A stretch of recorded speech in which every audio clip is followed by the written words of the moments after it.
ډیر زیات محترم زید الرحمن جسب د جماعت کې تشریف راوړي ډیر زیات مینه ورکړي ډیر زیات احترام نور سنوایم بس دا مثال پاک ته نور سنوایم بس دا مثال پاک ته جنگ دوزخ ته او جنگ کون کې خشاک ته نور سنوایم بس دا مثال پاک ته جنگ دوزخ ته جنگ کون کې خشاک ته او د یو بل په طرقه دومره خپیو دکانونو کې قات شوی په ترلاک ته د یو بل په طرقه دومره خپیو دکانونو کې قات شوی په ترلاک ته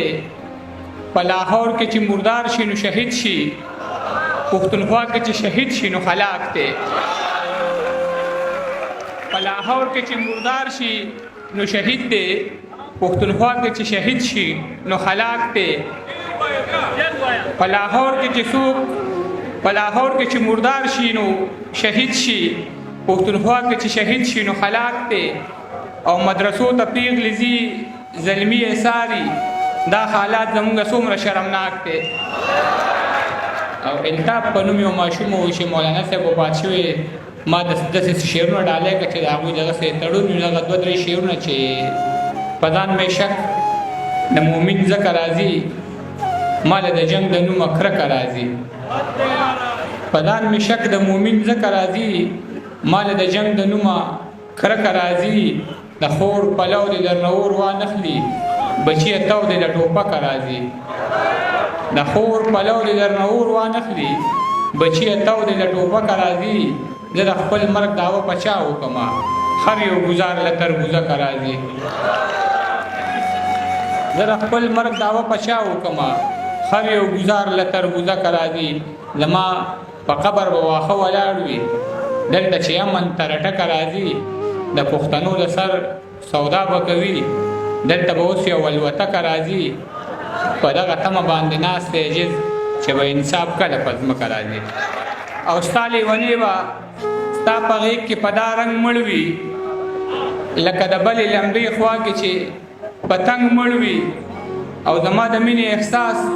ستا په زړه کې داسې مړ دی لکه د ښار پردو کوڅو کې چې ملنګ مړ وي او هغه سړي ته که څوک مړ وایي نو بد به کوي چې کوم سړی د پښتنې خاورې په جنګ مړ وي هغه سړي ته که څوک مړ وایي نو بد به کوي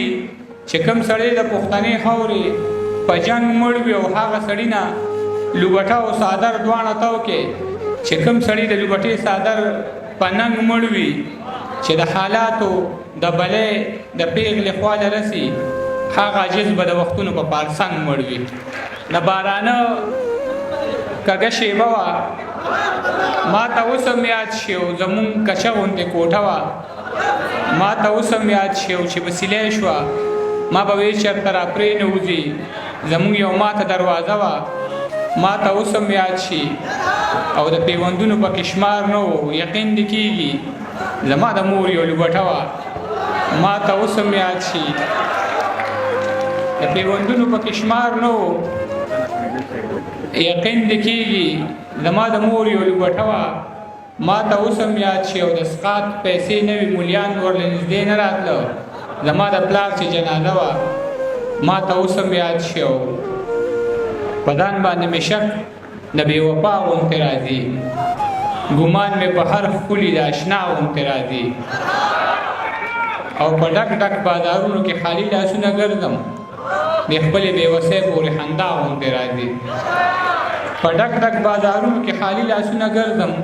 د خپلې بېوسۍ پورې خندا غوندې راځي ته غوږ کېږده بچیه چې دا بیا چېرته اوربل دی دا چغې خو زمونږ د پښتونخوا غوندې راځي ته غوږ کېږده بچیه چې دا بیا چېرته اوربل دی دا چغې خو زمونږ د پښتونخوا غوندې راځي یا خدایه د خانانو محلونه دې آباد وي زمونږ په دروازو کې ترې رڼا غوندې راځي او چشمان یې دواړه سره وي د پښتون په درد او غم د شپې راله په خوب کې یو بابا غوندې راځي عاجز یم خو چې مور مې راته کله دعا وکړي په ځان باندې مې شک بیا د باچا غوندې راځي عاجز یم خو چې مور مې راته کله دعا وکړي په ځان باندې مې شک بیا د باچا غوندې راځي